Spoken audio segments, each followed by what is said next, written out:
10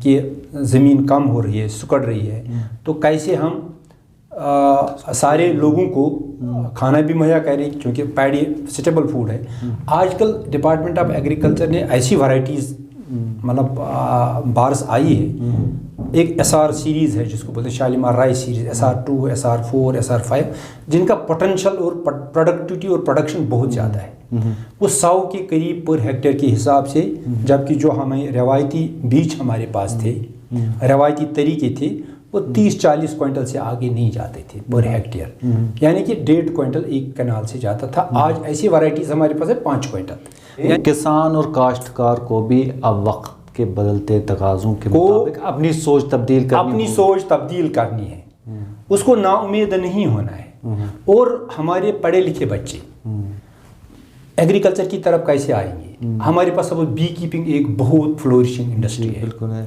be keeping ایسا ہے کہ اگر کسی بچے کے پاس 100 ڈبے ہم نے دیے ہیں، 4000 روپیہ ڈبے کا کاسٹ ہے، 2000 روپیہ ایگریکلچر ڈپارٹمنٹ سبسڈی دیتا ہے، یعنی کہ 2 لاکھ میں 2 لاکھ اس کو انویسٹ کرنا ہے، 2 لاکھ ہمارا ڈپارٹمنٹ دیتا ہے، تو 4 لاکھ میں وہ 100 کے قریب باکسز جو ہے اسٹیبلش کر سکتا ہے۔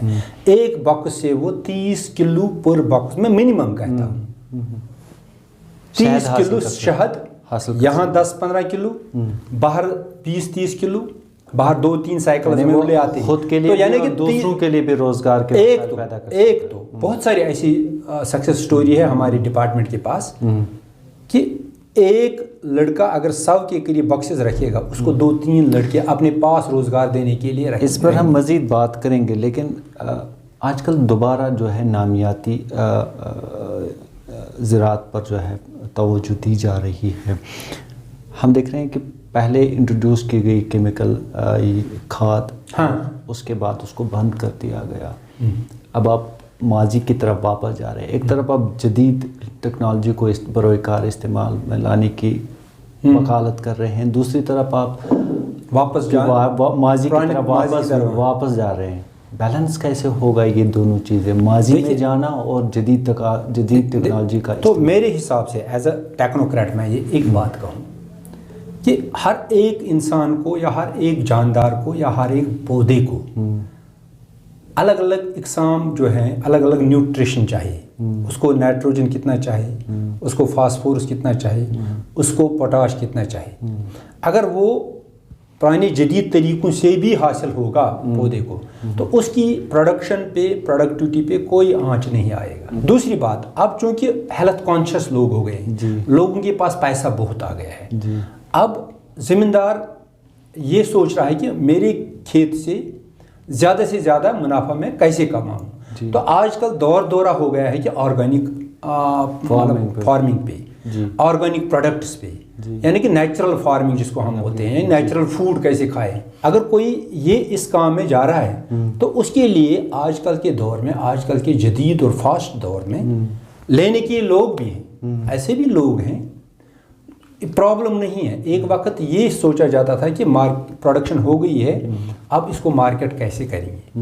اب چونکہ آج کل سوشل میڈیا کا زمانہ ہے، آج کل جس نے آرگینک پروڈکشن کی ہے، نیٹ پہ بیٹھ گیا تو اس کو خریدار خود ہی آتے ہیں۔ راشٹر کرشی سنچائی یوجنا ہے، دوسری ہے ہماری RKVY ہے، دوسری راشٹر کرشی وگیان یوجنا، ٹھیک ہے، تیسرا ہے ہمیں مطلب مڈ جس کو ہم بولتے ہیں، مشن آن انٹیگریٹڈ ہارٹیکلچر ڈیولپمنٹ، جس میں سبزیوں کی کاشت آتی ہے، یہ ایپیکلچر یعنی بی کیپنگ آتا ہے، ٹھیک ہے، اور ہارٹیکلچر کے کراپس آتے ہیں۔ ایسے ہی پرائم منسٹر PM کسان ہے، جس میں سرکار نے 6000 روپیہ مطلب پرائم منسٹر نے 6000 روپیہ زمیندار کے لیے رکھے ہیں پورے سال کو، تاکہ اس کو جب بھی ضرورت پڑے اچھے بیج لانے کی، اچھی کھاد لانے کی، اچھے پیسٹسائڈ لانے کی، یا اچھے اقدام اٹھانے کے لیے، تاکہ زمیندار کو کہیں پریشانی نہ آئے۔ نوجوانوں کو زرعی کی طرف، شعبے کی طرف لانے کے لیے خاص اسکیم کیا تھی محکمہ کے پاس، یا کیا ہے جس سے نوجوان جو ہے وہ اس طرف راغب ہو جائے؟ نوجوانوں کے لیے، پڑھے لکھے نوجوانوں کے لیے میں کہوں کہ ہمارے پاس 2-3 ایسی سکیمز ہیں جو ان کو تو ہر ایک نوجوان جو پڑھے لکھے اپنی روزگار کی تلاش میں جب ہوتا ہے تو وہ سوچتا ہے کہ مجھے کیسے، اگر میں ایگریکلچر کی طرف جاؤں تو کیسے میرا روزگار چلے گا. اس کو فیملی بھی چلانی ہے، اس کو گھر بھی چلانا ہے، خود بھی چلانا ہے اور عزت کے ساتھ چلانا ہے. آج کل سپوز فارم میکنائزیشن کا دور ہے. آج کل ایسی مشینز آ گئی ہیں جہاں ہمیں سپوز 10,000 روپیہ خرچہ ہوتا ہے 1 ایکڑ پر لیبر کمپوننٹ، سپوز میں آج 2,000 میں وہ، یعنی کہ کاسٹ آف ان پٹ کم ہو گیا ہے. مشین سے ایک چھوٹا سا فارم میکنائزیشن کے تحت ایک چھوٹی سی مشین دیتے ہیں، 50,000 سبسڈی ڈپارٹمنٹ دیتا ہے، 50,000 اس کو خود لگانے ہیں. 10-15 کنال زمین ہوگا تو وہ خود ہی جین پینٹ لگا کے ہمارا لڑکا جو ہے وہ ذمہ داری، اس کو نیچے ویسے وہ نہیں اٹھانا ہے، کھانی شانی نہیں اٹھانی ہے، تو آرام سے وہ اپنی 10 کنال کی زمین جو ہے. اسکیمیں بہت ساری ہے لیکن کسانوں اور کاشتکاروں کی بہت ساری شکایتیں بھی ہے. ایک یہ ہے کہ اسکیمیں بہت ساری ہے لیکن عام طور پر وہ ان سے لا علم ہوتے ہیں، ان کی جانکاری ان تک نہیں پہنچ پا رہی. دوسری ان کا یہ بھی الزام ہے کہ اسکیموں کا جو براہ راست فائدہ ان کو پہنچنا چاہیے وہ نہیں پہنچ پا رہا ہے. ان شکایات کو ایڈریس کرنے کے لیے محکمہ کے پاس کون سے ایسے شکایتی سیل ہے یا جن کو ہم ترجیحی بنیاد پر جو شکایت ہے ان کو حل کیا؟ ایک بات میں کہوں کہ ڈپارٹمنٹ آف ایگریکلچر کے پاس ایک نیشنل ایگریکلچر ایکسٹینشن پروگرام ہوتا ہے کہ اس کو ہم ٹریننگز کیسے دے دیں گے. یہ ٹریننگز ہمارے ڈپارٹمنٹ میں، ایگریکلچر ڈپارٹمنٹ میں سال ہا سال چلتے ہیں. تو اس میں ایک تو ڈسٹرکٹ لیول پہ ٹریننگز ہوتی ہے جہاں تقریباً 500 600 800 1000 تک فارمرز ایک سال میں 1-2-3 جگہ ہم وہ کرتے ہیں. اگر ایک ڈسٹرکٹ ہو وہاں 3-4 جگہ جو سینٹرلی لوکیٹڈ پلیس ہیں تو 3-4 بڑے ڈسٹرکٹ لیول کے شو کرتے ہیں جس میں ہم ایگریکلچر کے ساتھ ساتھ الائڈ سیکٹرز کو بھی دعوت دیتے ہیں. وہ اپنے جو بھی پروگریسو اور جو بھی سکسیس سٹوریز والے لوگ ذمہ دار ہوتے ہیں وہ اپنے پروڈکٹس وہاں ڈسپلے کرتے ہیں اور باقی لوگ جو ہیں اس سے مطلب تھوڑا سا انسپائر ہو جاتے ہیں. تو انسپائر ہو کے وہ بھی پھر اس کی طرف راغب ہو جاتے ہیں. وہ بولتے ہیں نا کہ سینگ از بلیونگ. جب ہم دکھاتے ہیں ان کو کہ یہ ہے ایک لڑکا بی کیپنگ میں، اس کے پاس 600 کے قریب ڈبے ہیں، اس کا سالانہ آمدن جو ہے 20 سے 30 لاکھ روپیہ ہے، تو خرچہ کم کر کے، تو کیوں اور اتنا فلورا اینڈ فانا ہمارے کشمیر میں ہے کہ اس میں کوئی شمار ہی نہیں ہے. اور ہمارا کشمیر کا جو ہانی جو نیچرل آرگینک ہے، ہم کیکر سے لے جاتے ہیں. کیکر میں کوئی کھاد استعمال نہیں، کیکر میں کوئی پیسٹائڈ نہیں ہوتا ہے جو پورے دنیا میں مشہور ہے. ہم سل کارڈ سے لیتے ہیں جو پلیکٹرنتھرس بولتے ہیں، اس سے ہم، یا یہاں کا مشروم اگر ہم لے لیں گے، چاہے وائلڈ مشروم ہو چاہے ہم اندر مشروم کریں گے، ایک کمرے سے ہم 30-40 روپیہ ایک مہینے میں کما لیتے ہیں.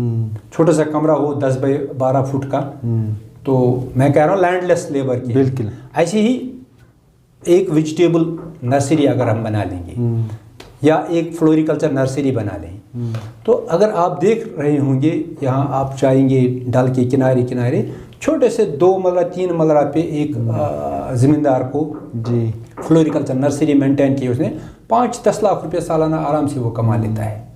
کہ یہ وسیع موضوع ہے اور اس پر وقت کی قید ہمیں اجازت نہیں دے رہی ہے کہ ہم اس موضوع کو آگے بڑھائیں، لیکن آپ کو دوبارہ تکلیف دیں گے اور اس موضوع کو اور آگے رکھیں گے تاکہ جو باتیں رہ گئی ہیں وہ ویورز تک ہم پہنچائیں. لیکن آخر میں جو آپ پیغام دینا چاہیں گے، چاہے کاشتکار ہے چاہے پڑھے لکھے نوجوان ہیں، وہ اگر اس شعبے کی طرف آنا چاہیں گے ان کے لیے کیا پیغام؟ میں اپنے جوانوں کی طرف، اپنے پڑھے لکھے جوانوں کی طرف ایک میسیج دینا چاہتا ہوں کہ اللہ نے ہر ایک گھر میں ایک پریشس ریسورس ہمارے پاس ہے. جو آپ بول رہے ہیں روز بروز کم ہو رہا ہے، ہمارے پاس لینڈ ہے.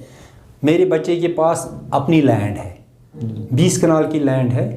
وہ 20 کنال سے 8-9 لاکھ روپیہ سبزی میں آرام سے حاصل کر سکتا ہے. اگر کسی کے پاس لینڈ نہیں ہے وہ آرام سے ہنی بیز جو ہے، جو بی کیپنگ ہے، تو بڑا ایک مطلب سیکٹر ہے، فلورشنگ سیکٹر ہے.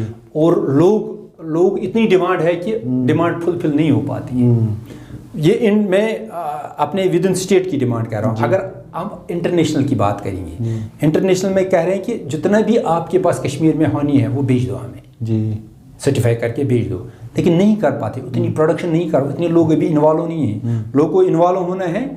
ایک تو وہ جاب سیکرز کے بجائے جاب پرووائڈرز بن جائیں گے انشاءاللہ.